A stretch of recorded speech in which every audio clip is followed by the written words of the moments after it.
to Two Homers and a Realist. Here we are in the heat of summer. It is beautiful, but very, very hot. I call this our fall camp. Good way to put it. I wish it were fall, but it's not. It's summer.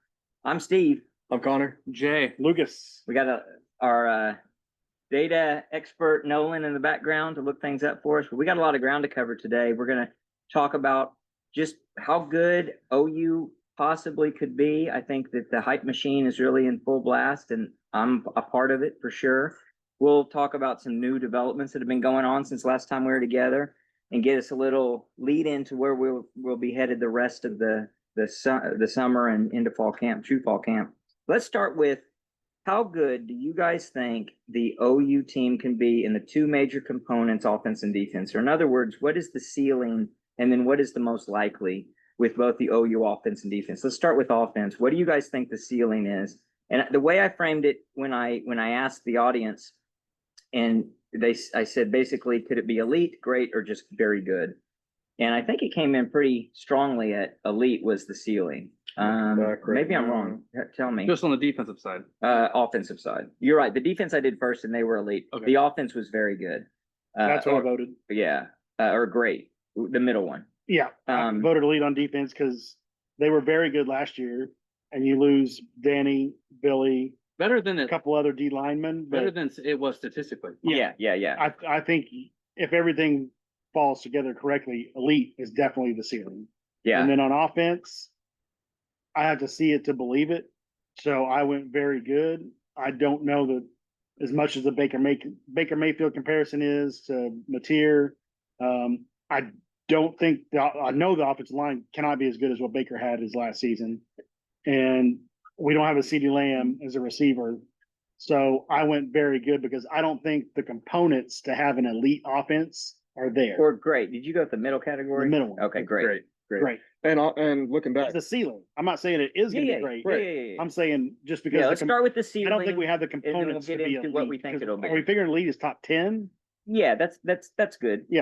probably good. And crowd on both said elite on defense, obviously much more overwhelming on the defensive side, and elite won out on offense as well, Okay. just in a much closer margin. So 38% elite, 31% great, 31% very good. I would say I'm expecting great on defense, but the ceiling is elite. And I'm expecting good on offense, but very good is the ceiling to me. getting ahead of where we're going, but that's fine. I just gave it. Good. All right. So I wouldn't disagree too much with any of that, to tell you the truth. I think anyone, as any observer, looking at the defense and not saying that the ceiling for the defense is elite is just deluding themselves based on all the components that are there, all the progress that's been made, the track record of Brent Venables. This staff is a really good unit working well together. Obviously, they don't have to get there, and it's tough. You kind of have to get there a little bit with luck, like everything. You got to be lucky with injuries. You got to be lucky with, just things falling your way the way we'd want them to fall our way. But very much elite is out there to be had, with maybe adjustment. If you look at the actual raw stats with the schedule we play, it may not map out that way, but you do with the right adjustments, and it would. Offensively, I think it's at the top end of great. To get to elite just seems like too many things would have to fall in our favor. It's possible. Do you think the components are there to be elite? I think they, From think what they you know. could be, from what I know. So You think the offensive line can be so good that he's got that good of a I'm not protection, that worried about the offensive line. and that the receivers are going to be I'm worried about receivers. good enough that they're going to be open enough that he can make it Yeah, happen. I'm worried about receivers. I'm worried about the offensive line from the standpoint of how quickly can they gel and how injury free can they stay. And if they can, I think that would be enough to, with a quarterback as good as I think he's going to be, with a running back as good as he's going to be, and other running backs behind him, probably some good. The big question mark for me is receiver, but there's still talent at receiver. It could get there, but it'd be really tough. So I think great is a good evaluation. What do you guys think? Yeah, I think the thing that would keep the offense from reaching elite is probably a tight end. There's no one on the roster that's going to be a difference maker at tight end. They can still be good. You said Jared Canick's going to win the Heisman. I know, but that's That's out of Wildcat and stuff. Not But- trying it in. He's gonna bulldozer it. Yes, but you, He wins the Heisman, If- we're elite. yes, exactly. If you have a Giovanni Gibson that's completely healthy and was playing like people said he was playing in the spring, Right, and maybe you get the other Gibson back and he's finally playing after 1.5 seasons, and Burks is the guy who we thought he was going to be, and Satanga, he has SEC experience, and Kearney and them having to play last year as freshmen, etc. Carry on. Carry on. Yeah. You could get there, right? But like Marauder's saying, there's probably just not enough everywhere to reach elite per se. yeah. But very good is without question on the table. Well, great. You keep going back to his very good. Great. Okay, I mean, great. Great's a middle Great? category. Yeah. It's very good. Great is better than elite. very good. Great's. Is there a lot of difference between great and elite? Yes. Elite's top 10. Great would be 11 to what? 40? Oh, no, okay, we'll be great. No, 11 We're top 11 20. 11 30? to 20. I have no concerns 11 to about being. 25, rest of the top 25. And then good is 25 to 26 to Very good, you mean. 50. Very good is Okay, we're gonna be great. 26 to We're great then. 50. We're- Yeah. So we're We're- 11 to 25. Absolutely. I'm not worried about that. Wow. I'm not worried about that at all. Wow. Like at all. 3 homers That's and a reel. absurd. Natty, That's baby. absurd. Natty. No, honestly, If that's, we're in the that's top, ridiculous. if we're in the top 25 on offense, then you should be picking us to go 10 and 2. Well, we haven't got there yet. All right. No, I'm just saying that it's there. It. Last year just put such a bad taste in everyone's mouth. We're all afraid to be optimistic of what the offense can actually look like. And I'll give you, it wouldn't be there if we had just brought in Mateer and it wasn't somebody else, or we had just brought in Arbuckle and it wouldn't be somebody else. It's the fact that the two are married together. This is not a new thing for them. It's just not. And the other positions can pick up the offense much faster than the quarterback needs to pick up the offense. And Mhm. he doesn't have to do that. And based off interviews with Nagy and Arbuckle and stuff, they're already installing more than what they've even had to been able to run the last couple of years. Now, Mateer said he's installed more at OU than he had at Washington State Yeah. Well, and at this point. the thing you're learning You've is got Kevin Mateer- Wilson on the staff. You've got Beanbo on the staff. You've got people bouncing things off a young coordinator like Arbuckle, DeMarco. who's like, we're going to put stuff in. No, he just needs to get the rotations right. And that is Jaden Ott until he can't run anymore. And then it's somebody else. No, I mean, I think that's right on point. I think the biggest thing that Arbuckle and Mateer are gonna have to learn is to how to play with better players around than they've had, right? Like being able to come into a team and say, wow, we can do a lot more because of the talent level we have across the board. And that's encouraging. But I mean, I think I'm in the great category as well. Like you've got to factor in the schedule in terms of how you're defining the ceiling. Like if you have Texas's schedule, you probably have a lot better chance to be at that elite category because you can go score more points and put up more stats to get in that 1 to 10 range of total offense. But I think great is absolutely there. I think elite, I'll be the homer. Like it's on the table. I mean, if we're talking about a true ceiling, I'm with Jay. I think great should be the expectation and elite should be the ceiling. You think top 25 in offense in the SEC with the second toughest schedule in the We're country? adjusting it for how tough the Okay, schedule is. the other part of being the I don't top doesn't 20, sound like you are. yeah, No, but the top we are. We're 25 saying if you're 35 against our schedule, that's top 25. yeah, the top 25 in the NCAA is going to have 10 teams that play Nobody. like nothing. It's going to be You're North discounting them Dakota play. State of the world. We're looking at and real offenses and it's real going to be defense. Tulane is going to be in the top That sounds like a 25. qualifier y'all are throwing in there to make yourself look better at the end of the season. When Yeah, we're but- actually but it- 40 But it's or statistic. 50, But it's and you're like, statistic. no, we're top 25 because you can take out Yes, exactly. Boise That's what we're gonna State do. and you can take out Yes. Kansas. We're State, gonna you can we're take out. gonna adjust it for strength I of think you schedule. can. But Absolutely. that's not what we're doing. No, we are. All right, Even if you don't want y'all do that. I'll keep it real. well, real. That's what I'm known what? for. Okay. Well, like, so there's like 10 different measures of offensive and and defensive efficiency. If you just want to take the rawest of stats, No, then that'll that's take- fine. I'll take some of like Bill Conley's statistical analysis where it factors in who you're playing and all this other stuff. And then if you've got a top 25 offense in that regard. Well, when we think about how good they probably will be, something that comes up from what you had said, Connor, and kind of, I think you mentioned something about this too, Lucas. There's an interactive effect, partly with we can introduce so much more, which is really good and healthy. And maybe all in all, that's good. What I think we should be a little concerned with is in the heat of the moment, in battle, you're in the middle of a game and it's tight. When you're at Washington State and you've got the offense they had, you kind of had to take chances and do things that we won't have to take, but they still might take those chances and make mistakes. It'll be important for Mateer, especially, to not throw a ball he doesn't have to throw, knowing our defense can come through and continue to put us in a position to win. And the play calling needs to be such that we don't dictate the game in a way that makes it as if we're dependent on the offense coming through. Kind of circuit This isn't 2017, 2017, 18, 19. Yeah, we don't have to do that. Right. And they need to know they don't have to do that. That gets back to sort of who's the head coach in this whole thing. So it's fine to have the offense coached by the offense and the defense coached by the defense.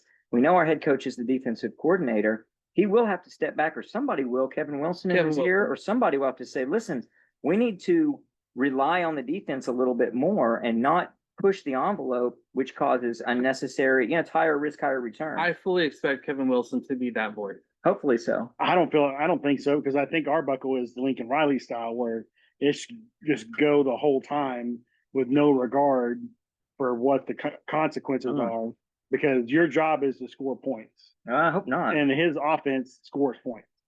Sure, but I hope not. I hope if it's, You're saying if it's midfield, 3rd and 8 on their 45-yard line, I'm okay with don't this. throw it over the middle because it could get tipped up and you give up an interception.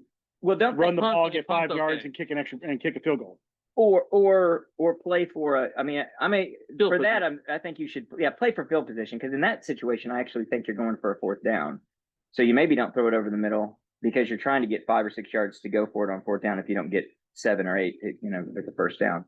But yeah, so like maybe if you're on our own 40 and what you're thinking about doing, it's a entire different thought process of we don't have to take the chance. Just don't take the chance. I think what we're all talking about offensively is what can lead to the defense being elite. Mm-hmm. Because what they had to go through last year and still put up the numbers they did defensively with literally one of the worst offenses in 40 years at the University of Oklahoma. To not have to do that in game and to be able to adjust your defense to maybe having a team that they have to throw the ball right here, they can't hand it off, they can't do that, can lead to the defense putting up ridiculous type of numbers. It's more rest time for them. They can be more aggressive. So in the converse to, and smartly aggressive, to the offense can be a little more conservative. The defense can actually be a little more aggressive, because even if they give up a score, they have more confidence their offense can go down and answer. Yeah, last year you had to know the defense felt like If we literally lose have the to lead, shut these people yeah, out. or if we get Like, the lead, that- lead up, I know that's your game. goal every game. It's like Sure. no points allowed, but the defense was truly feeling that last year. It's 10-10 at halftime or something. They're like, guys, we can't let them score. Honestly, I don't know how they kept their focus and their hearts in it in positions they were in. Like Tennessee, yeah. right? The defense had to just be like, guys, like, Well, and that was before the wheels really came off. I mean, when you talk about, Auburn is obviously not there long after the next week. Yeah. And they kept it together there and won the damn game. I mean, even into the South Carolina game where they're like, what in the hell? We're down 21-0. And they put up a hell of a show the rest of the That gave up game. what that game end? Like 20. That we looked it up last time. Was it 34? We got a stout guy over there. 34. Oh, you South go Carolina. that guy. So But even Ole Miss, Basically, like, we go into Ole Miss with a basically, lead yeah. at halftime, right? We had the lead at Basically, we halftime. won 14-12 or something the rest of the game after Right. 21-0 or something like. 35-9. 35-9. So we lost. We lost 14 to 9. 14-9 the rest of the game. Yeah. So that game, how many times did they have to look up and all of a sudden it is, first and goal for the opponent or first and 10 at the 20-yard line, and yet they'd hold them to a Sorry, I was poking this bug. what? Oh, So I see. They'd hold them to a field goal or, make them Funny. go 5 or 6 downs to get into the end zone. Just like, yeah, they didn't have to do that. So the heart that they showed, and that's a testament to Brent as well as the rest of them. So I mean, props to those guys for sticking around. Like that's a rough go absolutely. after that last season. Just be like, yeah, I want to What stick this out. linebacker did we lose? Transferred out. Early on, right? That transferred out? Yeah. Oh, yeah. Right away, right? Didn't he go to West Virginia? Sammy's still on the team. Who was that? Wasn't it? It wasn't Kip, Kobe, or Sam. It wasn't Phil Scotty, wasn't it? Well, Pascotti left. McCullough. I'm McCullough not left. thinking about McCullough. Yeah, I can't remember his name. We have another linebacker left that we were planning on that I thought was going to play. Yeah, he was. So when I look at where I think they can get Stacked in out terms through of most likely, I don't think it's too different than those ceilings. In fact, it's kind of hard for me to see the wheels falling off the bus so much that's why I limited it to very good. Like, I don't see how they're not at least very good Yeah, in I both could- categories. Definitely be wrong, but I think Ethan Downs is replaceable. Yeah, definitely. He was a try-hard guy. He was an excellent football player from us, but I think he's a replaceable guy. Yeah. I actually think Billy, in a strange way, is a replaceable guy. Danny is probably the hardest to replace of the three Mm-hmm. that we lost, just I as a think- leader and Yeah. but athletically, even I think he's replaceable athletically. The depth we had behind him, like with Kobe and with Kip, Kendall Daniels, yeah, Kendall Now, Daniels there too. Like, which there's a word that Kendall Daniels, He's going to have he to might prove to me legit, he legit might beat out, not an Oklahoma State guy. that he might beat out Kobe. that Oklahoma State film of watching him just quit multiple games in the middle of games. It's the money year though. I'm going to have to see that he's really here to try hard. But I've had people ask me, how are you supposed to replace those guys? It's like, well, I would rather have 8 starters coming back and replace those 3 than to have those 3 come back and have 8 different starters Oh, yeah, at other for positions. sure. So I just don't think it's going to be that detrimental to replace those guys. I just don't. Yeah, I don't. I was Same talking with to someone West about Virginia. this literally yesterday about that same conversation. I am not concerned about the replacements of Danny and Billy. Like Billy, family, family guy, Okay. but I didn't have a great year last year. Lewis Relative. Lewis Lewis Carter. Carter. Lewis Yeah. That's Carter. where he Yeah. go to West UCF. Virginia. Oh, UCF. No, the other guy I just told you about. It was Josh Lewis Carter. Olosoa. Because Yeah. Lewis Carter was. So- Yeah. They kept talking about him last year, like he was maybe going to take Kobe McKenzie's job or Right. Yeah. or Carter's. I mean, Kip Lewis. Well, Kip Lewis probably wasn't going to lose his job, but there was a chance that he was going to steal somebody's job. And then he left. I don't know. I'm with Jay on that though. I'm frankly not. I think our defense is going to be noticeably better, and I think we were really good last year.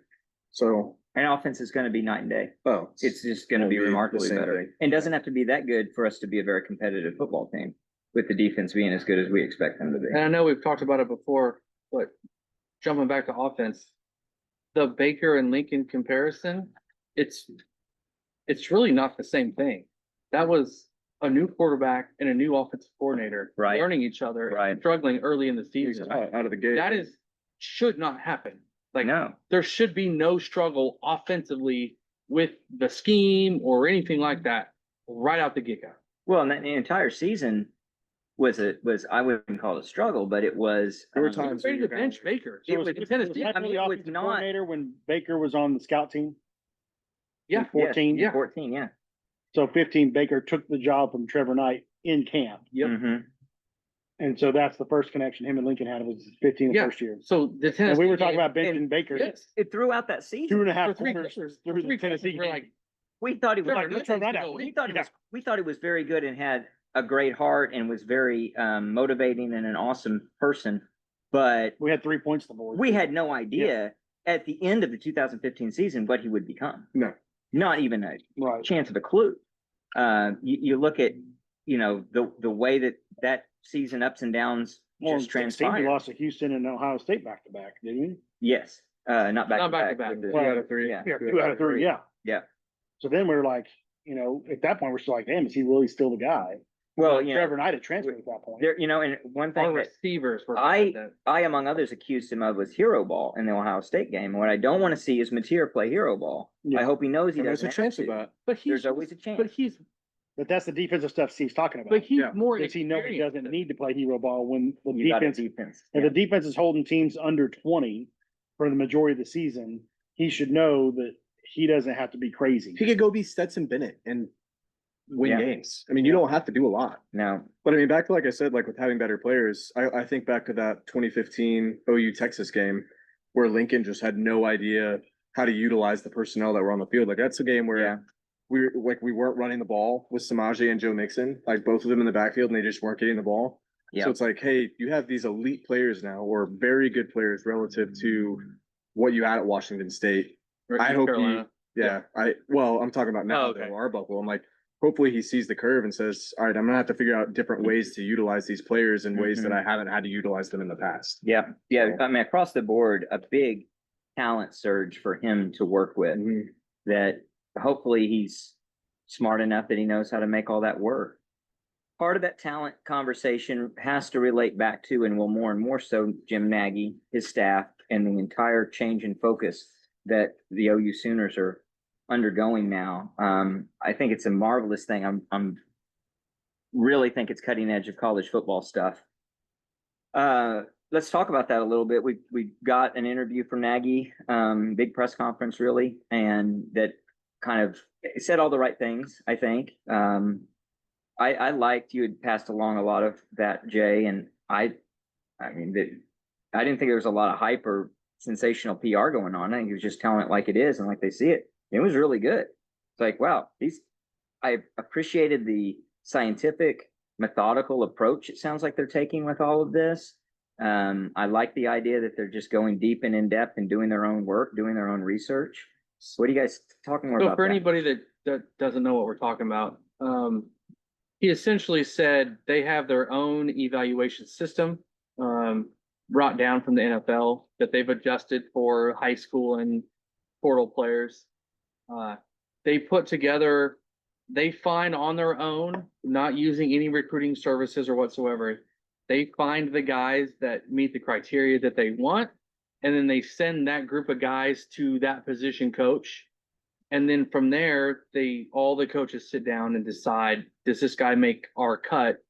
And so forth. So they're not forcing the coaches to only recruit these players as much as they're giving them a pool of wide receivers to choose from, basically. And then from there, they go even further in terms of like, this 3-star and this 5-star kid basically have the same measurables, right? The same height, speed, weight, length, or whatever. For whatever reason, this kid's got more hype as a 5-star, this kid's a 3-star. Is it worth it, right? Is it worth the money to go after the 5-star kid? Or even if the 3-star kid's just a little bit not maybe quite as good or doesn't rate out quite as good, but he's a $50,000 player and not a $600,000 player, that leaves you room to go get those guys that you want on the D-line, O-line, quarterback, whatever. Where you're really willing to spend more Right. money. Which is, into I less think that's exchange. where we're going to spend it. Yeah. From in the future. I think it's O-line, D-line, quarterback. And then after that, it's just elite Mhm. individual players. You just can't not take the guy Mhm. if he's available. Mhm. So to me, that was really interesting. Yeah, I love the model. I mean, that's just obviously. It's, speaking we've to talked something about we it talked before. about. It's kind of a Moneyball approach-ish, which But could definitely- work. Definitely. Might not work. Didn't work for the Oakland A's. Regardless Absolutely. of what Steve says, it did not work. You were the only human who thinks it didn't work for the Oakland A's. They if you watch the movie as opposed to read the book and stuff, they completely glossed over. They had 3 of the best starting 22-year-old pitchers in Major League Baseball that they drafted before all this really started. Well, that's why it could work. And they just completely washed over and went straight for, oh, this guy that never played first base, he's got good hitting points. We'll teach him how to play first base. And they completely skipped over an amazing starting rotation. So you're a, I guess- you're a Moneyball truther, I guess. I Okay. guess, I guess there's, Okay. They still never won a World Series, so let's. I Yeah, guess they here's, won a You playoff series. did Whoop-de-doo. you did miss the point. of here's, it. here's the difference for me. It did work We- for the Red Sox. It did We for the Cubs. started the Moneyball approach before anybody else started it, and they're all gonna have to start doing it. If it So works, at least we have a if it whole, works. no, everyone's gonna have to do They're it. not everybody. Yes, they are. Texas has unlimited money. They're not gonna have to do this. They have to do it because we're all gonna be on a revenue share. I don't think they'll. revenue- Nobody has no, they unlimited won't. money. The Yes, they revenue will. share is gonna be what the school can pay 20.1 million or whatever. They're still gonna get All car those dealerships deals to are not give them gonna- millions of dollars. They're not Nobody all has gonna go unlimited through. money. Nobody They're has gonna go. unlimited. They're not all gonna go through it. Either way, it's not the complete wild, wild west. The teams cannot just It's keep buying 85%. players. That's why that's why tech and stuff is going all out right now. Because it's not controlled. They're like, this is the last hoorah. Let's just throw our money out there and Well, see what we I can think they're do. doing it because they have a lot of money, and that money's not unlimited. Nobody's money is unlimited. I think every school will have to work within their own constraints, and they're different. Texas has a different budget and a different situation than Oklahoma does, than Texas Tech Sarkisian said does. himself at They will have to be SEC different. media days, like, Yeah, we because he can't- doesn't want to look like his school bought all these players. Yeah, of course he's gonna say that. I guess. That's They're- like it's like George Steinbrenner being like, "Oh, we're just making deals on players. We're not But paying it's not gonna be- 100 million more You're than not everybody gonna, else you're in the not gonna, championship." but you're not gonna have Which is 12 what teams happened. that are gonna be that different. It's just not gonna be. There are gonna be teams that might spend more. It's not gonna Well, be like the regardless, Yankees I'm not gonna and say the that Tampa if- Bay. 30 teams if spending you more, but think- there's gonna be 8 or 10. If you think it's gonna be that way, then everyone else has to Moneyball. They have to. They absolutely have to. Outside of 8 or 10 teams. Maybe, if that many. I don't know. Name your 10. I don't know. It could be- Alabama can't. Alabama doesn't have money. for that. No, they gotta Moneyball it. Shoot, USC probably LSU has to doesn't have money for Moneyball it. that. Yeah. These are poor communities and programs that they can only go to the well so many times. I think Texas Tech probably has to do it, even though they're not acting like they have to do it, because those guys will not spend that money forever, and it's not Well, gonna work. At some point, the Texas Tech situation is gonna be ROI. It's gonna be like, Correct. we spent all this money and we made the Finished. 12-team playoff Right. and lost in the first round 3 years in a row. And we spent It's like Ole Miss. $60 million over those 3 years. Ole Miss went all. And what did it get us? One playoff. Didn't even victory. make the playoff. Ole Miss went all out last year. Yeah. Spent as much as they could from all their boosters and everything, and they didn't make the playoffs. Yeah. So those boosters are gonna be like, I don't know. Yeah, Same that with won't Missouri. last, so you gotta get smart with it. Missouri started using money that no one even knew Missouri had. And we are at the cutting edge of all of this. We really are. We're right. What makes me nervous is that there's gonna be a catch up, and catch up growth Replicate goes it, fast. yeah. And that someone else is gonna try to take Nagy and company away from us. It's the biggest Now, concern. that's okay if there's somebody else that can do it as well. But I think you. Theo Epstein and those guys, they're worth They're- something. Yeah, they are. I You don't want to think- lose the Sam Presti proved guy his who worth knows how this to year. do it. He did prove I his worth. think if Nagy, which we won't see with this class, you really can't judge this current recruiting class necessarily. Because they had a very short amount of time to kind of put in their Right. system for things. But next year's class, and you'll still have to see them on the field to know how well it's working. I think the only thing you'll be able to judge Nagy and them on instantly is portal. Right. And so That's far, it. really good. So portal stuff you can judge right away. Mhm. The high school stuff we'll have to see. It's gonna be 3 or 4 years to see if the Moneyball high school approach has worked. So one other thing with the Texas aspect of all of this is it relates to what we call the resource curse. They could have their own resource curse. They are Of course, rich there's a financial name for it. economics, but okay. Economics. They, if you remember back to the early 2000s, and Mac Brown was Coach February. He won every February. He was national champion every February in recruiting. And then they did really well, but they always underperformed, losing to OU and, obviously won one national championship in the entire midst of that. They can spend the money, and if their donors and fan base are satisfied with them being number 1, 2, or 3 in recruiting every year, that could be its own downfall, because we know if you just blindly go and throw money at every 5 and 4 star out there, that does not put a team together for you. You got to have so much. Yeah, A&M. Is there a better example than A&M? Yeah. So they could be their own worst enemy if they don't keep that in check. When we don't have that luxury, we do have a lot more money than a lot of people, but we don't have Texas level money. We got to be smarter with it. So maybe that forces us, with the opportunities we are given, to have a nice combination of the two. That's my optimism coming through for sure. But I feel like that could be to their detriment to a large extent, and sort of see it in USC, to tell you the truth, with all the splash they made, with how much money they're paying Lincoln Riley. They've got themselves into their own trap, their own Texas A&M type of situation. And moving forward for all these teams, and I feel like we've done a really good job of this. The player retention side of recruiting, it might become monumental for these teams. For what you're saying, to make a team and not just putting together a roster is two totally different things. And we'll see who can put teams together and who just has a really pretty roster moving forward. As much as we hate to talk about Dabo, but like, that's something he's been great at. That team he had last year was nothing spectacular, but here they are again. And again, it's in the ACC, but here they are again in the playoff and push it. They lost the first round? They'll probably be in it by Ohio State. No, they beat Tennessee. Did they beat Tennessee? They beat Tennessee, right? And no, Tennessee didn't make whooped the Ohio State. Tennessee made it. Tennessee made it. They lost in the first round. Ohio State with Tennessee. Whipped Tennessee. Clemson played who last that year? guy? Notre.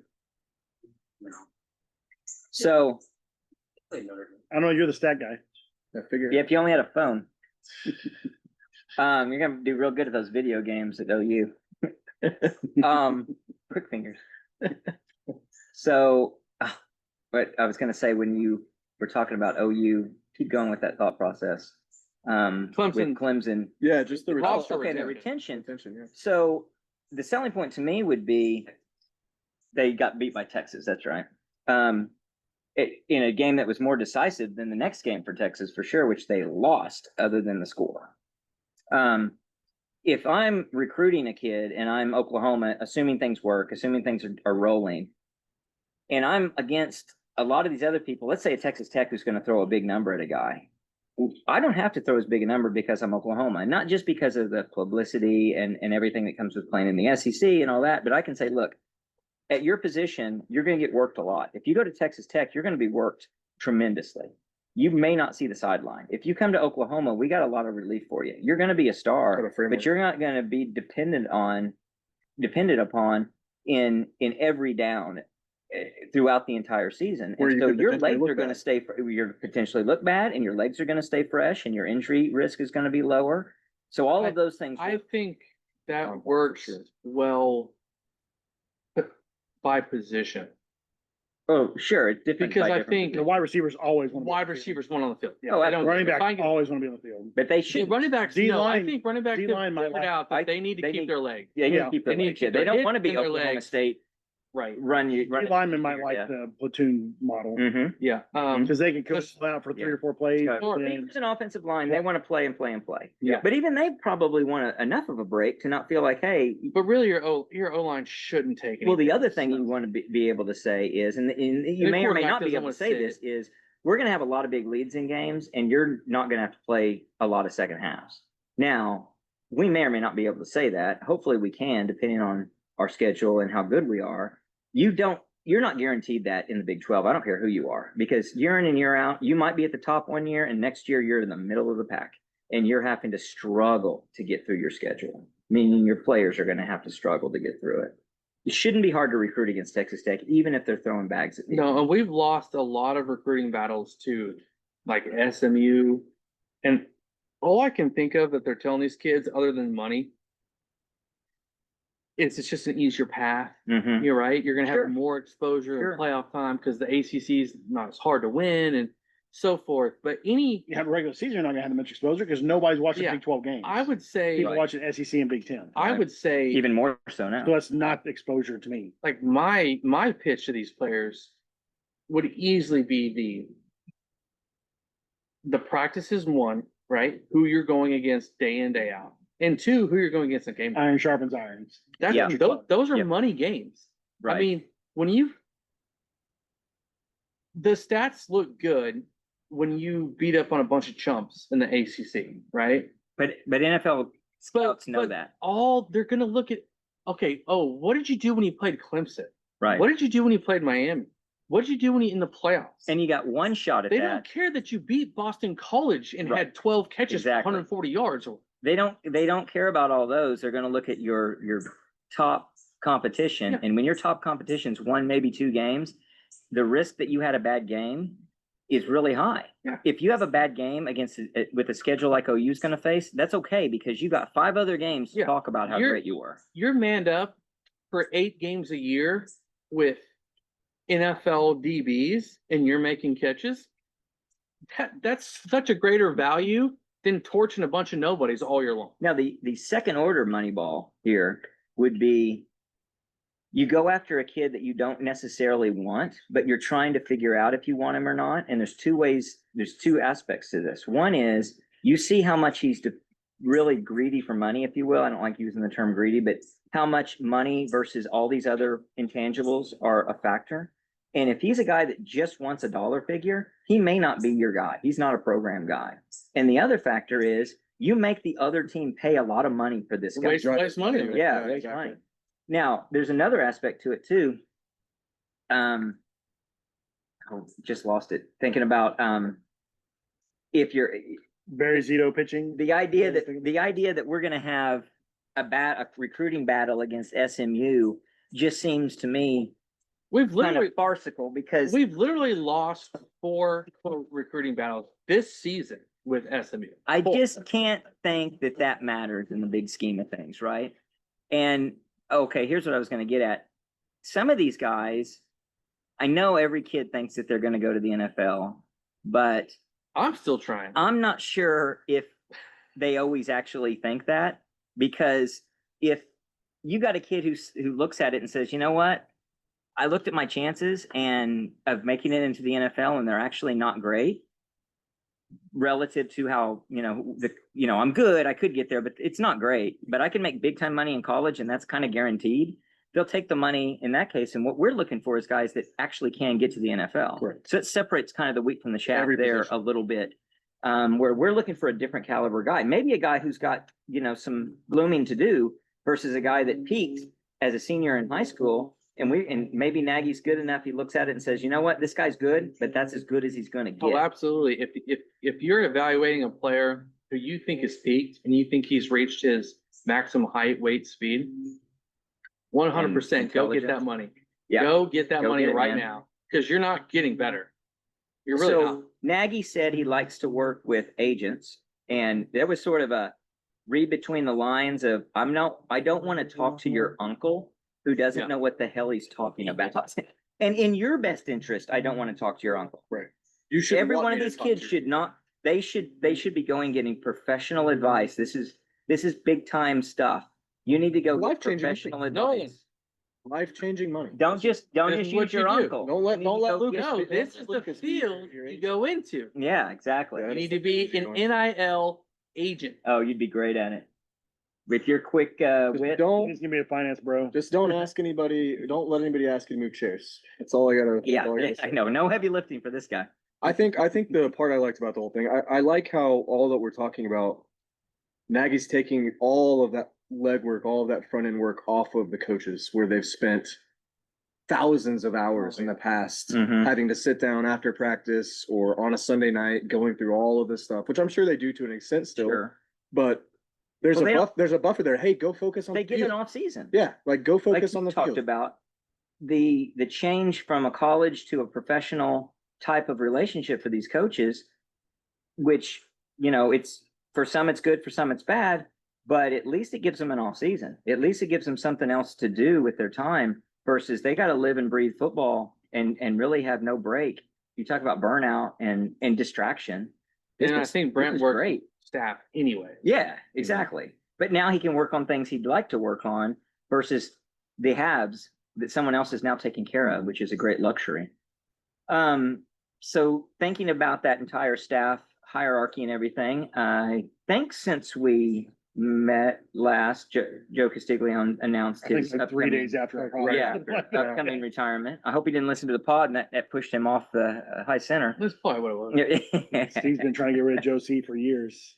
I applaud Josie for everything that he's done. I think that it probably is time, and I think you guys have any differences of opinion there? Like, I want to know, because I don't really know what this means, but what should the next guy do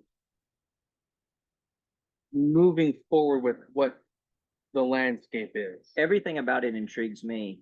Like the entire hierarchy, who answers to who? What are you actually in charge of? What are you tasked with? Are you just are you primarily a fundraiser? Are you really an administrator? Are you really just the athletic director for everything but football? Right. Where do you fit into the mix of what we're trying to do? Is there, I think different lines have been drawn, right? I think they're gonna hire a business person from like a Fortune 500 type company that's either like a CEO or COO or something like that. And then Like a whoever, Randall and Stevenson. then whoever the code or the, not the code, like the assistant athletic director will literally be the athletic director for all the other sports outside of football. I like that model. I think that makes sense.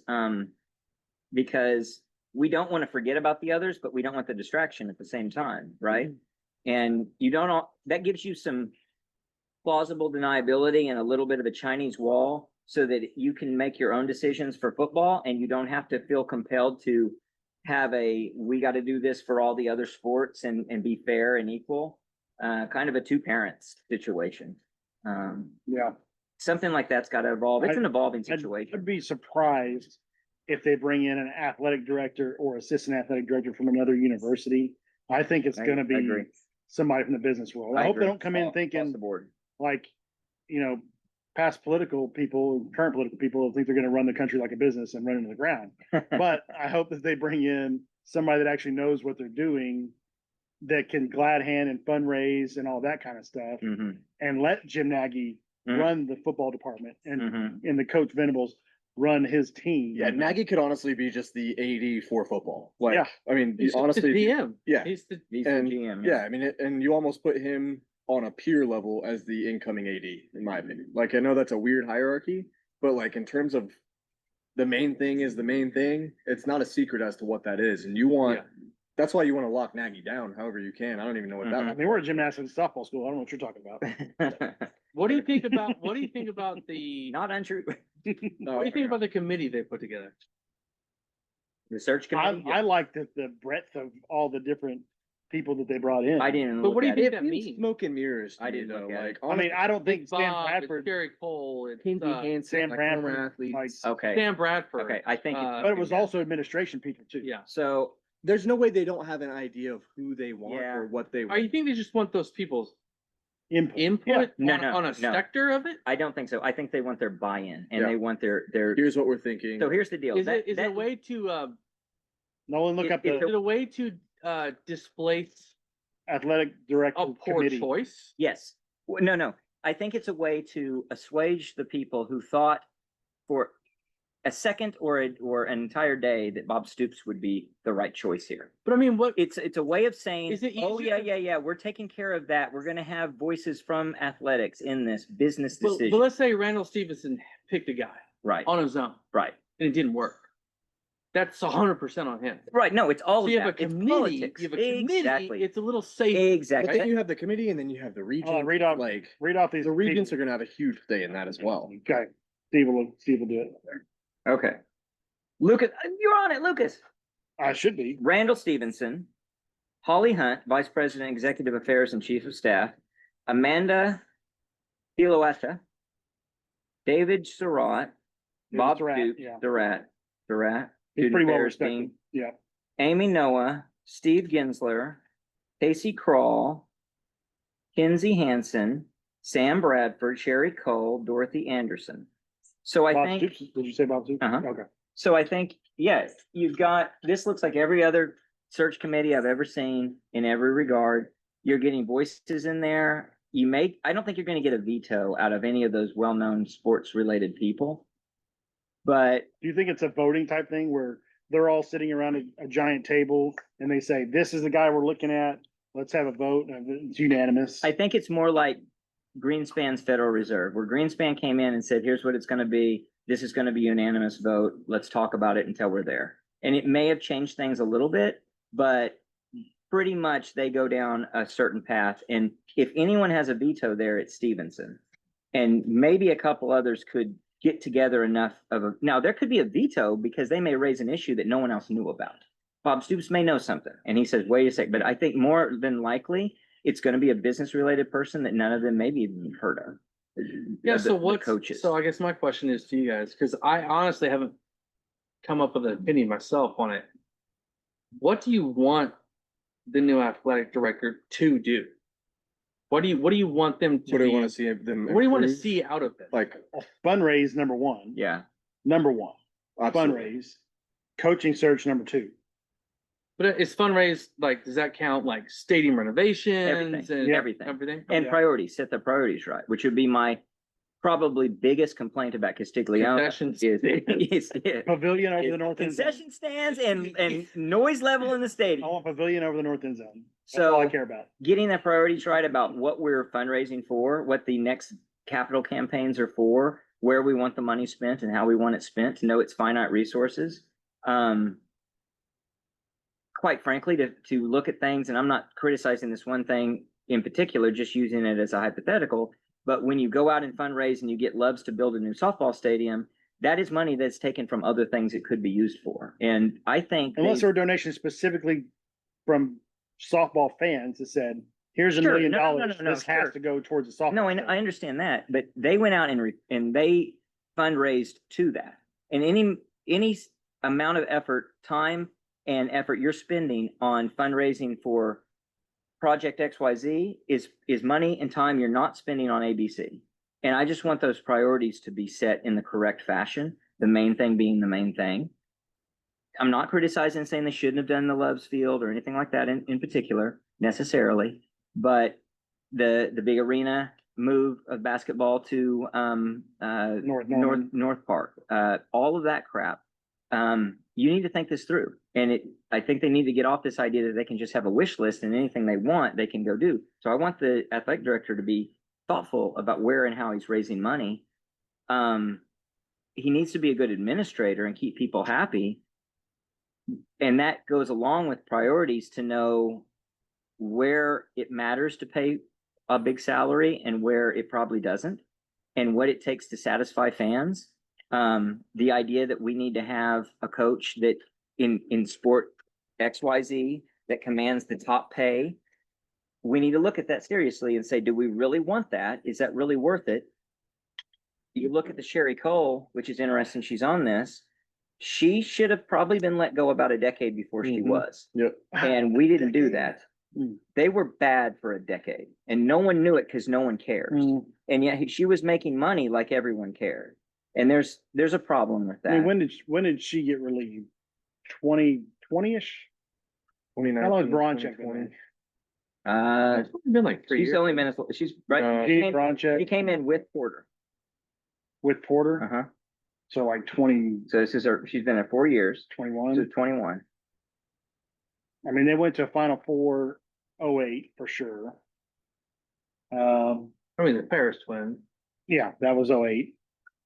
I bet they went to Elite Eights and stuff in the middle teens. Look, Still look doesn't at it. make you any money. I mean, She was Right, but I'm just talking about being competitive at that she position. was not competitive for, I'm gonna say, roughly a decade. Okay. She was not competitive for the pay that she was getting for roughly. That's part of my problem. It's the pay. don't let my job hear this. I don't know if I'm worth my pay either. Oh, well, obviously, but I want priorities to be set right. So you've got to be a good cheerleader for the program. And that means the entire program, all the athletic departments, and we're going to probably be expanding. So as we get into the SEC, we're probably going to want to add sports. Now, this whole new world is different. Where do we want to add? Where can we add? How do we spend? What does Title IX even mean anymore? And all of that. They have to understand all that landscape and navigate it. And it's not just the legality. It's also, we need to make sure that all constituencies are as happy as they should be and can be. So we need a full program that's going to be inviting for people that want all these other sports, right? Men's sports, women's sports, obscure sports that are nice to say you have if you can afford them and if you can get them. So we need a visionary in that regard. Not to get off topic, Is there a topic? who do you think hopefully this does not happen. Who do you think is in charge of hiring the next football coach? Athletic director. I You don't don't think it's, think I don't it's think it's Nagy. You don't think In it's Nagy? charge or has a voice? Well, Assuming, I'm sure Nagy has a voice. I'm assuming sure Stevenson has a voice. wheels come off the bus. Yeah. And Venables is gone. 6-6 this year. I bet it's Stevenson, new athletic director, and Nagy. All equal. No, Athletic director. Well, Joe's still on the job at that point. By the probably. end of this football season, he's still on the job. He may or may He's not through the school year. be. I mean, part of this it. is futile. Well, That's not going to happen. He hasn't said exact. He said sometime in the school year. But I thought he was finishing. 2028, right? if you bring a new guy, if you're going to bring a new I guy, saw 2028 as well. they're going to look and they're going to, well, regardless, What's that called? For I don't think they're going to hire it's a fancy name for staying around. emeritus. Yeah, just I don't think they're going to let somebody make the choice. You know, he could have a lot of input, but make the choice who's on his way out himself. Yeah, That's an unhealthy Well, situation. and Castiglione should step back from that situation. Exactly. If that's the case and say, look, this is not gonna be my ship that I'm Okay. steering anymore. Just for fun. Second part to this. What type of coach do you think we would get knowing that Nagy is a true GM? I think we'd get like a, ooh, I'll tell you my number one pick, I know your number one pick from Pittsburgh. Mike Tomlin.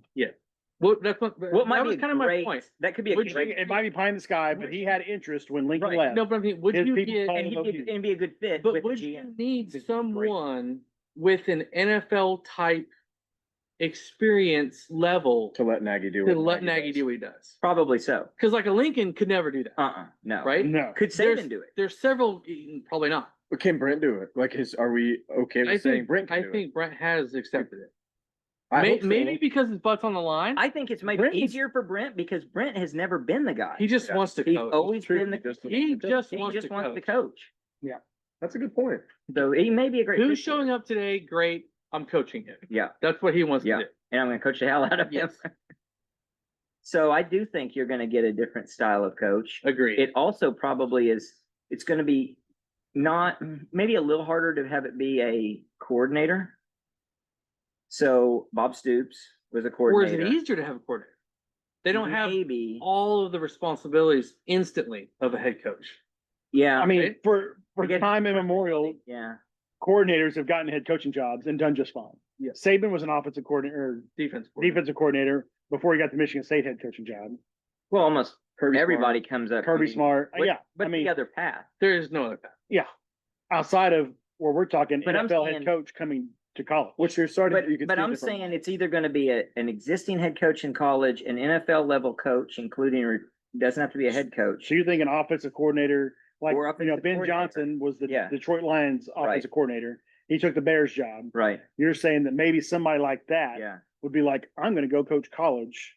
Not just that. I think it's gotta be a guy Oklahoma- that, I don't think you're gonna get a guy that's always been in the NFL to come coach college, even Yeah. at this level. Sure, Well, like maybe a not. Kellen I think Moore. you're gonna have to get somebody that started as a college coach of some sort, position coach, whatever, worked his way up in the NFL to coordinator, and is gonna come back to college. Yeah, Well, maybe, but I'm I don't know like, the exact path. I'm I'm just gonna saying, say the Nagy, that system in place, I actually think opens the door for a wider It path. takes stress off of Yeah. new head coaches. Yeah, exactly. Yeah. I think coaches wouldn't mind taking on something as big as the University of No, Oklahoma, I agree. knowing they have a front office. I agree. quote I agree. unquote. I agree, but I'm saying more than that, I think it lends itself more to when you're at Oklahoma and you have a GM, a strong GM, and a good GM, it's much more likely you're going to get somebody who's used to a GM type of environment. So it's either someone who could be a coordinator that was under a Steve Spurrier, or, you know, Barry Switzer was a coordinator, of course, he was in the program. But somebody that was under a really strong and good head coach, not a Lincoln Riley, who's at East Carolina and what the hell's going on, but, or an NFL guy who's used to the GM model. And, Yeah, it's so interesting to me because, like you said, a young up and comer, it might be too daunting Yeah. to take on that task Like you said. of not having all that in place for you. It's That like guy has a that- suggestion. that's gotta tell feel us good. that guy. not saying after this season, but if in a few years they like this so much, what about Arbuckle?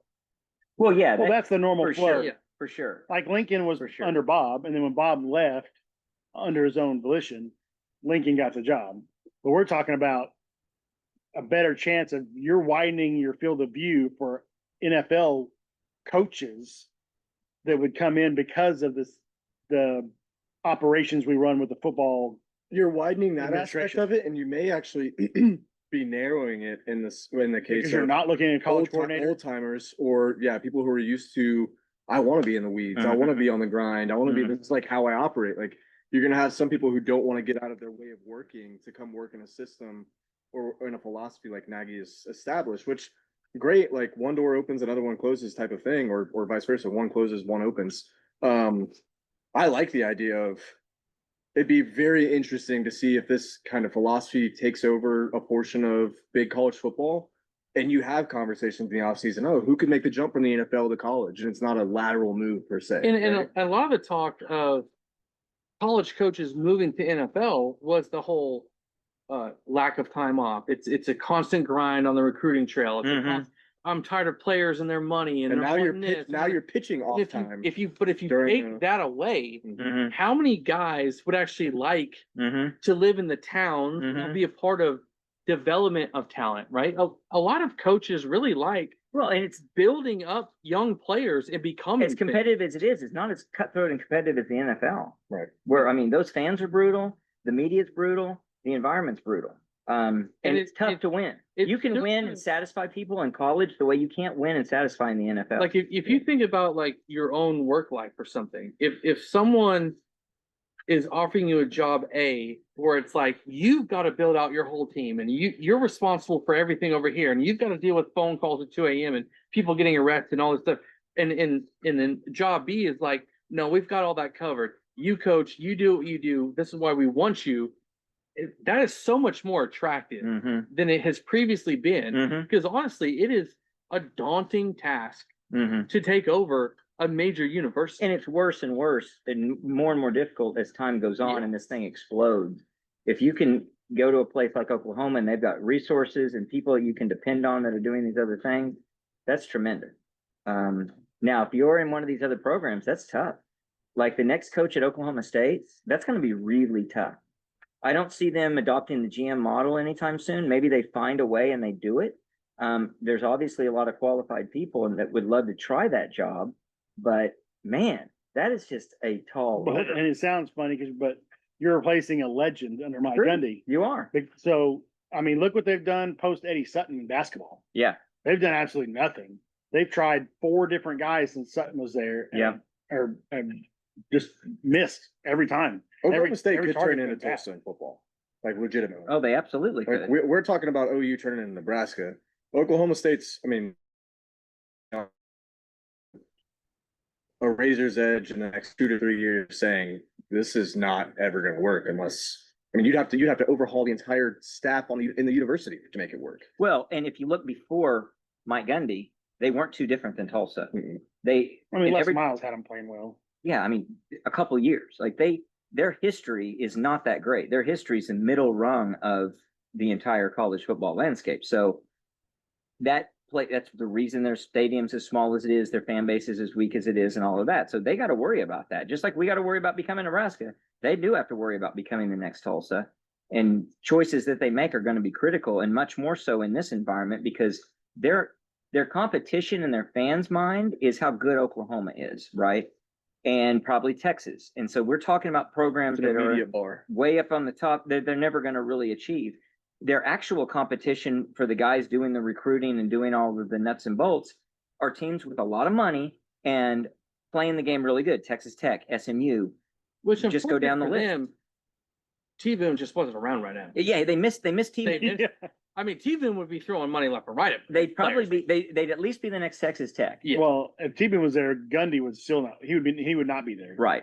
Because they would have got rid of Gundy probably whenever T-Boone passed away. If he would have kept going, but he had about another year or 2 left before he was going to force him out. Right. And with the money, if they could spend the money that he had to spend and his willingness to spend it, They could have made a big splash. They missed their opportunity. You look at 2011 and that peak, and then just the slow decline down to where they are today.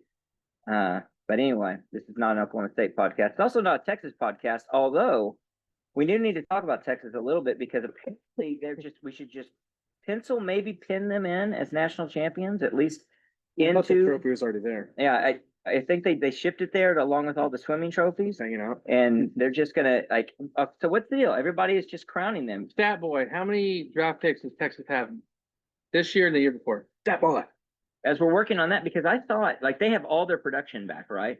They retained all of their offensive and defensive And their star- quarterback, right? and their quarterback, right? Who was great. Mhm. No, wait, he went to the NFL. Oh. Was he? What round? Was it the first? Hold on. Went the second round. Because wasn't he the How many first? rounds are there? Wasn't he the first perfect recruit? Wasn't he the first, like 1,000 overall recruit? That yeah. I don't know. The first $1 million. I think he was the. I He's the think he was first guy to make $1 million for never perfect playing recruit. for Was Quinn Ewers. He was the first ever perfect recruit. You mean 7th round draft pick, Quinn Ewers? I think that's seventh same round. one. Seventh Same one. round. Huh. That boy, what you got? That still efforting. Well, The point is, we'll find out the exact numbers. 2023, For a 2024 team draft picks. that has really underachieved in terms of NFL draft picks the last decade, right? For being the University of Texas. Their last two drafts, unfortunately, have been really, really good. They've lost a lot of players to the NFL. I'm going to go somewhere around the 26 players or so, the last two drafts in the NFL. And as Steve was saying, they're just penciled in as just replacing Like player 4 offensive linemen or something. four offensive linemen, 2 starting wide receivers, NFL tight end, like 7 guys on defense. And in they're just 2023, you're fired. No way.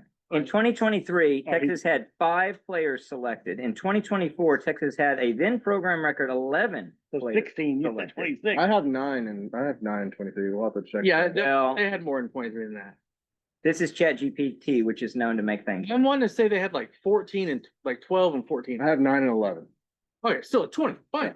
20. What did you come up with? How many starters Yep. are there on offense and that. defense? How many starters are there on offense and defense? It's 11 and 24. I'm 24, yeah. We How wouldn't know many because starters are there on offense and defense? collectively? or 22 the last time I teams? looked. Okay. So how many did you come up with? 20. That's over 2 years. That's a lot of people. I think it's 5 and 23, but even if it's not, 11 and 24 is huge. It's a huge amount of people.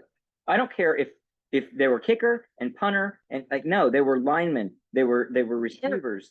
Our fans are concerned of replacing 3 Yeah, on yeah, yeah, 3. And Ethan Downs didn't even get drafted. So 2. You're Yeah. right. 2 Yeah. on defense. yeah. Which, neither of them won the award in their respective positions. Maybe should have been considered a little bit better, at least in Billy Bowman's case. But they're not the most prolific all-stars in the history of college football that we're having to replace. I mean, as much as we like Stutzman, he wasn't Bosworth. No, exactly. Yeah. He's And just a program guy.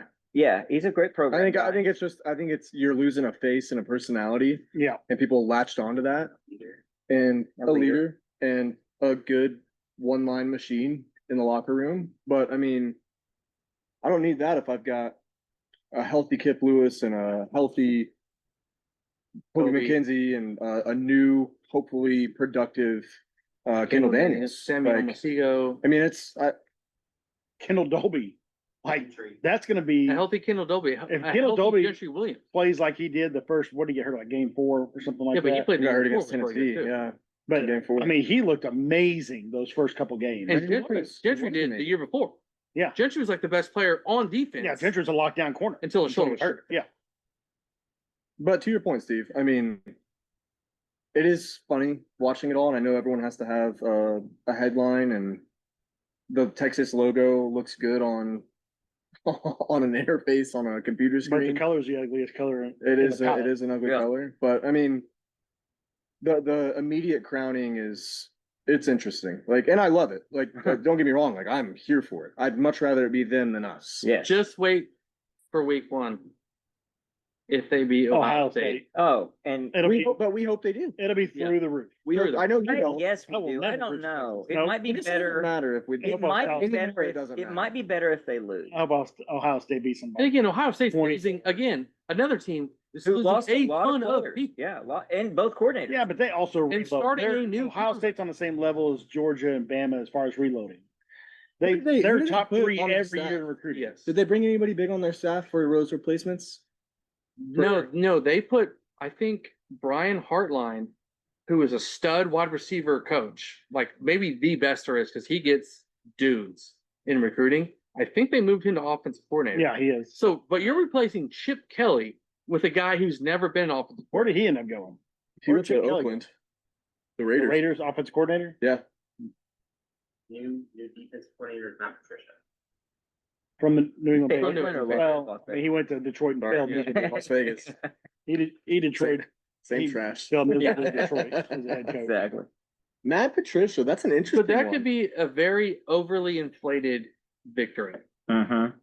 for Ted. Well, that could be when you look back. Just at- like our, But victory they're against beating Michigan the could be a defending very national champ. overly inflated That's right. victory against They Michigan. are, but it's not necessarily that good. You're not bringing back your starting quarterback. You're not, That could be like when TCU beats Oklahoma in 2025. I mean, 2005. You're like, wow, they beat. Oh, yeah, Oklahoma lost a lot. Yeah, we were not Yeah. good. We lost to UCLA that year.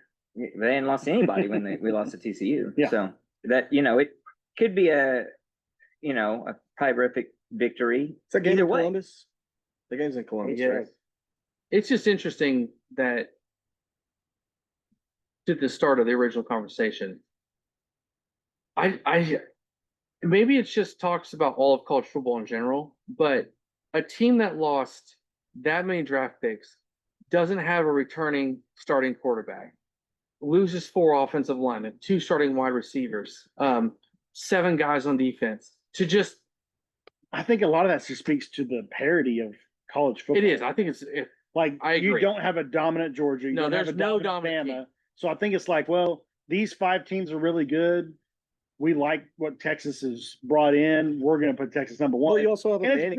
preseason poll. You so have who a Manning cares? at quarterback. Yeah, I think You have a Manning the at Manning is part of it. So I mean, Thing the other day, it said only 2 preseason number 1s like across like 20 years, or 25. Have won the Number title. one. Yeah. Yeah. I can believe that. two And of they're them probably are both two of big them are Saban probably teams. Bama. Yeah. and as far as this- Well, probably Georgia Stetson Bennett second. as far as this goes for OU, I'm pretty sure we've mentioned, but we have 7 or 8 opponents breaking in new quarterback, Mhm. Yeah. Right. which cannot be understated for our defense. Right. And Brent Venables. Yeah. I mean, they Especially have to be. early in the season, that's going to be a really difficult task to come up against the OU defense. If a true freshman, Bryce Underwood from Michigan, comes in here to our home stadium and has success, I will full on put the panic button. Yeah. There's no reason for him to have success. His second ever college game, his first road game, to come into Norman at night and have success. Now we can lose the game Right. because their defense could be really, really good.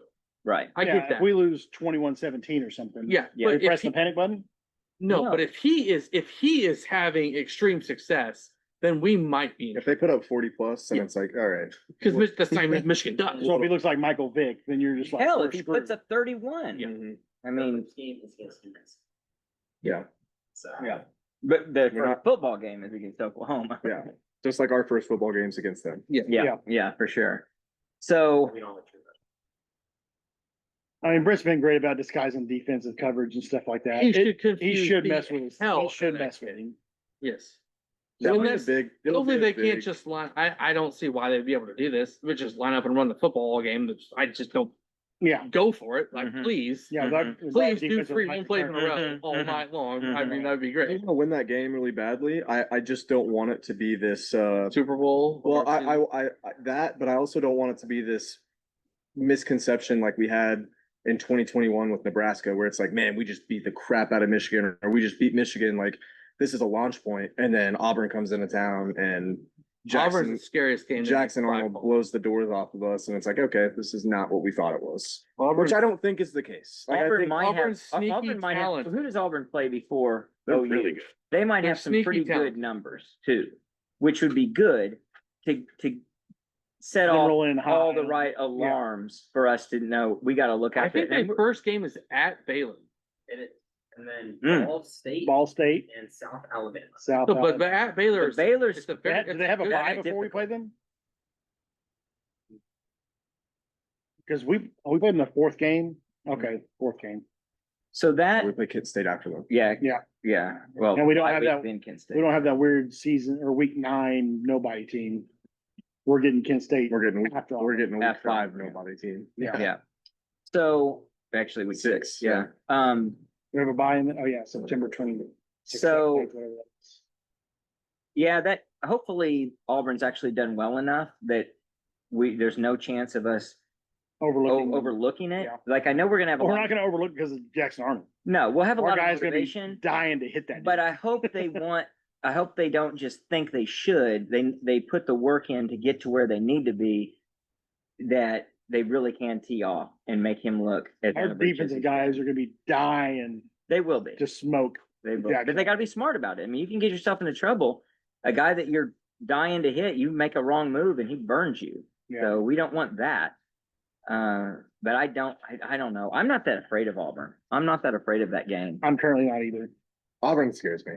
Yeah. And it's just because I just like, I want to beat Jackson Arnold so That bad. just scares me more. And Well, I know you okay, would, okay, I'll no, say Texas I scares know me you more. would agree that Texas is the Yeah. more formidable opponent. But even aside from that, adjusted for that, it scares me more because I could see us go 5-0 going into Texas, and we lose to Texas by 14 points, and people say that we were fool's gold. I think the spread is something like that And currently. But yeah, and so they say we're It's like just 14 we're not 17 real. We're not at that level, and we can't get there. And psychologically, that might set us back. It might be difficult for us. I don't know. Well, especially with the opponents directly after that. Like, Yeah, it gets you're tough.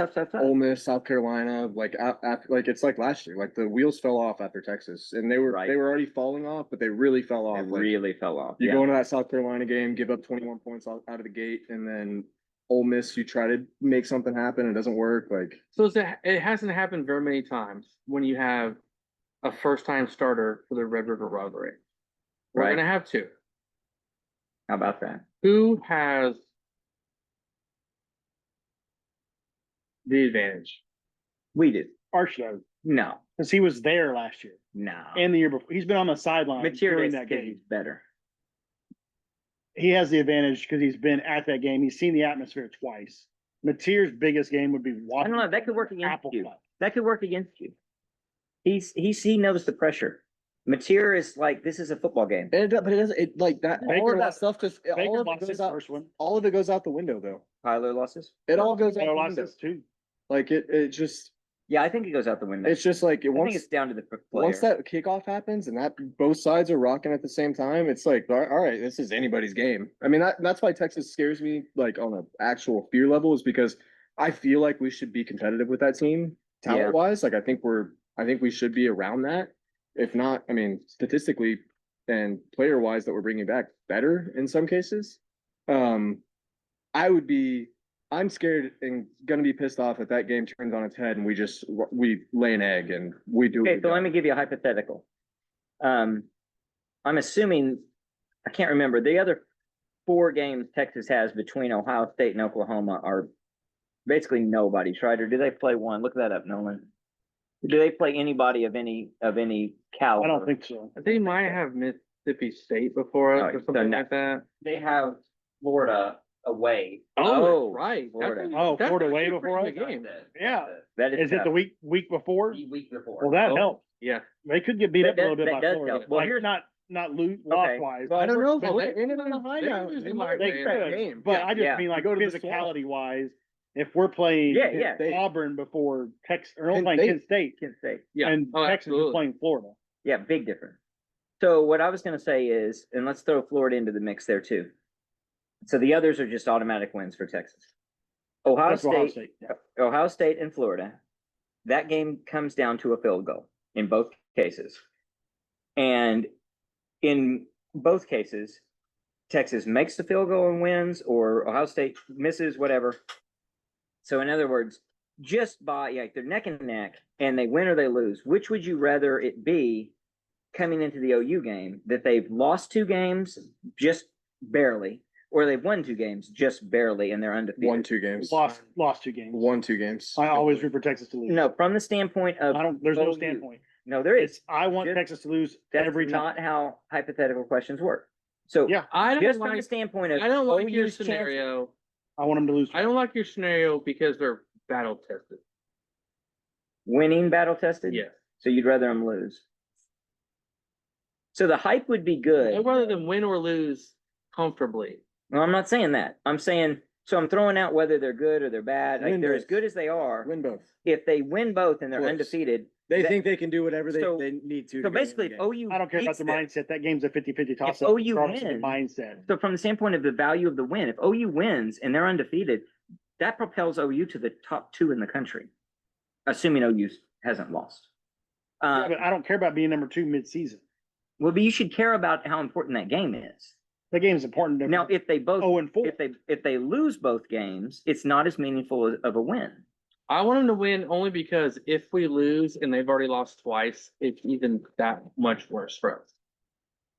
Wait, say that again? If they've lost 2 games Yeah. and then they beat us, it's that much worse for us.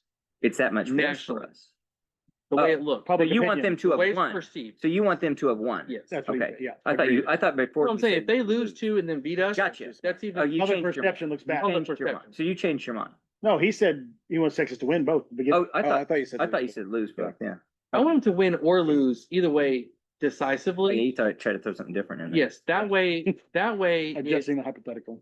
I don't want them to win decisively, 'cause I I always don't want want them to Texas to be lose. that good. I don't want them to win in a hard fought battle twice, because then they're battle tested. Then it gives them. I would love a hard It fought gives battle. them like Lucas willpower says. I in the want them to fourth be beat quarter up and thing. we're We've been here worn out. before. We can We know how beat to this go through guy. this. That's a good point. I'd rather either have them too high, because like we've killed Ohio State and So- Florida, So or not, too okay. low, So, where they're like They going into the won, fourth quarter and they're down 7. but be they like, won, but "Guys, they we've didn't been win because they're that much better. They won because like they got all the lucky breaks. Either way. That'd be great. That'd probably be great. If they win both games by 14 points, but it's fluky, fumble, return for a touchdown, interception, all kinds of goofy stuff that just broke their way, and they think they're better than they actually are, and they're 5-0 going into that game, that would be a tremendous victory. That'd be awesome. And Texas it'd 3-2 look better makes for me us. so happy. Yeah, I agree. That would make, and it probably strategically. I'm not going to better be for us. upset. I'm okay with 3-2 as long as they lose decisive. I'm not going to Yeah. be upset about Okay, them either way. losing if they lose those 2 games. Like, Well, if they lose, I mean, if they lose both by a field goal, they'll be like, we can't get it done when it's nut crunch time. Yes. And then we beat them because they didn't have the confidence to win a close game. Yeah, I want them going into the fourth quarter and they will have lost Best it case an scenario. SEC game. of yeah, thinking. which helps us. Helps us probably. thinking, Assuming guys, their competition. I want them going in the fourth quarter down, right? They're down 7 to OU. Be like, we've already been here twice this year. We couldn't get it done. We're not going to get it done today. Mm-hmm. And they fold. So would you rather Interesting hypothetical. us win all of our games, Yes. including beating Texas twice in the regular season and the SEC title game, and then be in the national championship, which can go either way? You know, basically at that point, it's a 50-50 game, let's say, or whatever it is, against whoever, not Texas. Or guarantee that we win the national title, but we lose to Texas. The So what latter. happened to Ohio State? The latter. Yeah, you absolutely. have Ohio State last year. So in the They first, lose to Michigan, but they win the. but in the national first championship. case, you still can win the national title. But you've also beat Texas I twice. don't want Texas. That's not even- enough of I'll a take- package. I'll take a guaranteed natty. Guaranteed natty Yeah. for sure. Yeah, I want guaranteed natty. Texas having a Guaranteed chance natty. to win the SEC. championship. Guaranteed natty. Oh, I would love to beat them. Oh, that would be awesome to beat them I would twice in the be- same season. I can't even tell you how nervous I would be. What We if could you- play them what 3 if we were times. playing the We're third 3 time times in the national in the title? national title. Can you Because imagine? their only 2 losses are to OU, once in the regular season, once in I the couldn't. SEC championship, and then My nerves couldn't even handle it. I couldn't I even. don't know if I'd be able to handle that either. I I don't. may not even be able to watch that game. No, That'd be messed up. That'd be messed. And to have to beat them a third, third time. time. Yeah, Or what if you beat them twice and lost the third? Exactly. that's what we're saying. Yeah, I mean, That's the risk. I just. The year my Tennessee Titans went to the Super Bowl, they beat Jacksonville regular season twice, and then had them. It was either AFC Championship or I think it was the AFC Championship to go to the Super Bowl. And everybody's like, nobody beats a team 3 times in a season, blah, blah, blah. And then they did. They ended up losing to the Rams in the Super Bowl. But Mhm. it was like some major ordeal that it it was impossible for teams to beat a team 3 times the It's season. probably They very did. statistically Odds wise, yeah. crazy. It was Yeah. fantastic. Probably I would say the reason it's tough is whatever their motivation factor is different than yours. Like your preparation's tough. They can work on whatever they did wrong to get better. You won. So it's like, well, we're going to try to do what we did that won the game. And so your lack of creativity might be your own, plus your own motivation factor. But at the end of the day, you did beat them. But that's absolutely Which nothing we means have to something. worry about. So because they're not going to be good playoff, enough. like, Yeah, we're not worried Texas about is going to be You're nowhere crazy. near it. Yeah, we're definitely being in the playoffs. Definitely. Well, let's end on one more thing. Freshmen. How many freshmen are we going to play this year? I think true freshmen. Right. There's 5 guys, yeah, that might have a chance to see the field. And starting on offensive line, it's Fasusi and Foje. Mhm. It'll be interesting to see if it's one of those deals where, come game 4, game 5, you get them in there really starting before Texas. And then roll with it because they're just too talented and they're too good and their work ethic seems to be where it's supposed to be.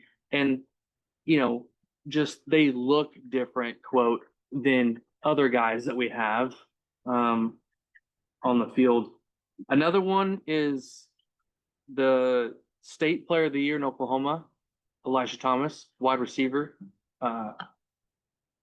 Physically, he just looks ready. You got to see how that translates. Is he Yeah. ready for the college game?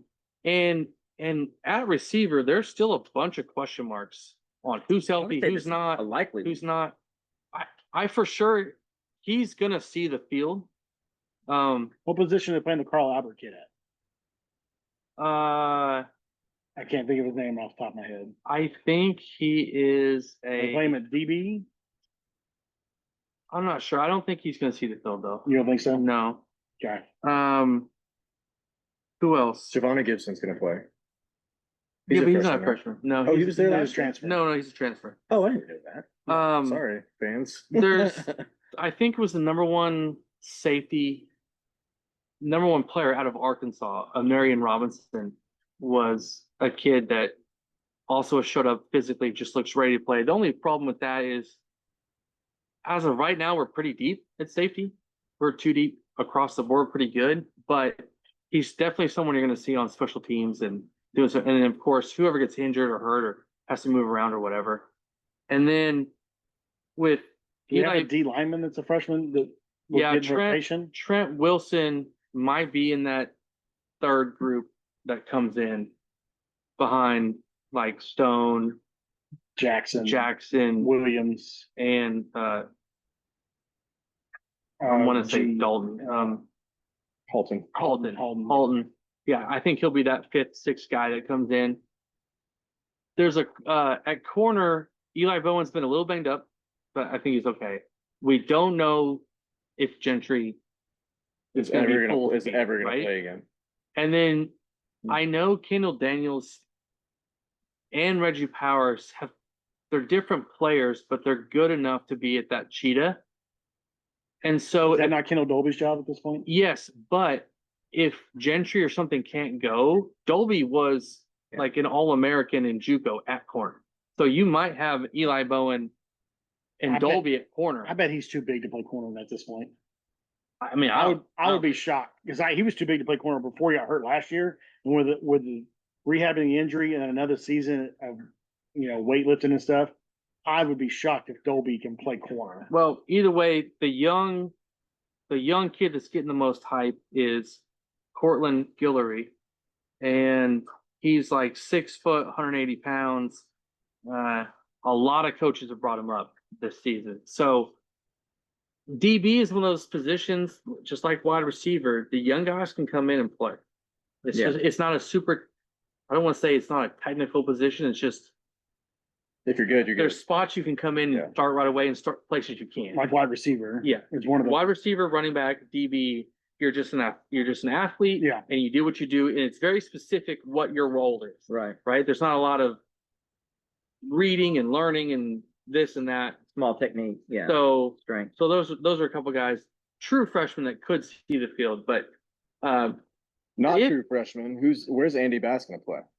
I don't think Andy Bass is gonna get on the field. He's in the weight room now. That picture they put was crazy. But I don't think that he has exhausted like any eligibility. Right. So if you lose Ott, you lose Barnes, next year he has a chance to be in a rotation. At least you have Tatum. Tatum and Robinson. So Yeah, Yeah, Rob, I just don't see Bass getting that. No, but you have Tatum Robinson and you might have Bass. Would Bass not be a fullback guy? He's a really fast, shifty guy. I mean, Throw him at the he's just yoked, but Throw him he's at the a slot slot. guy. Yeah. Oh, fullback. Throw him at the slot. Yeah. He's a fullback. being a fast fullback doesn't scare me. No. Yep. Panic, Doesn't baby. bother me a bit. Essentially running a 3 running back set potentially. Run the pistol. Well, there's obviously a lot to be determined. Fall camp will launch officially in a week, in this this week. week. Yeah, this week. Wednesday. I think based off of that, offensive line rotation and wide receivers will be the only real intriguing positional news out of fall A camp. story as old as time. So we want to see good progression. There's going to be a hype, but we hope the hype is well placed, and we don't want to see injuries. Basically, If I had to guess today, you would have Sexton at left tackle. You would have Eddie Pierre-Louis at left guard. Then you'd have Troy Everett. Troy Everett at center, Tabechi at Lou. right guard, and then Simmons. at right Right tackle. That would be my guess today. Don't know what that means like come Texas. If Asusi's good enough to just you can't keep him off the field now. that'd be awesome. If they go right tackle, I think if you've got him at left, you move Sexton to guard, and then you've got basically the same thing where Mhm. just your growing same pain. center, same right guard, same right Mhm. tackle. Mhm. I don't know if you can do that only because Michigan's game here. That's the thing. Right? Yeah, you just won't know enough from practice. Although they are going up against Michigan. Yeah. Yeah. You But then you you got want 2 games to continuity. play with. Yeah. Or is But- Auburn's game 4? But physically, I still think as good as Sexton is, and Sexton is an NFL caliber guy, Mhm. I still think Asusi's just on a different level than all. Yeah. Yeah. So he probably gets there sooner rather than later.